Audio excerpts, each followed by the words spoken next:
Hello everyone, good morning. Radhe Radhe. কেমন আছো বন্ধুরা? আশা করছি সবাই ভালো আছো। আজকে হলো বুধবার। এখন আমি ওই দেখো কাজ করছি রান্নাঘরের।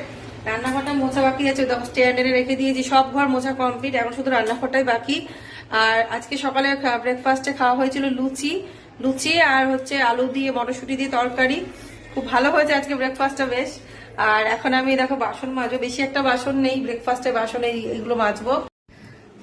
তো শাক নেওয়া হয়েছে আজকে সকালবেলা। আজকে লাল শাকটা ভালো পেয়েছে, তো লাল শাকটা নিয়েছে। তো শাকটা এতক্ষণ ধরে ফ্যানের তলায় ছিল বলে দেখো কেমন হয়ে গেছে। তো লাল শাক হবে, তার সাথে হবে সব রকম দিয়ে একটা সবজি।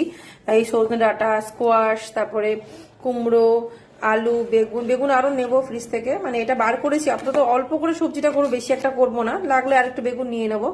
আর এই যে উচ্ছেগুলো ভাবছি ডালে দেবো নাকি আলাদা করে কিছু একটা ভাজা করবো, সেটা এখনো চিন্তা করছি, ভেবে পাচ্ছি না।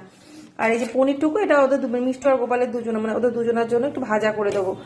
আর দেখি তো, এই আপাতত এই রান্না হচ্ছে, এর বাইরে কি রান্না করবো সেটা এখনো জানি না।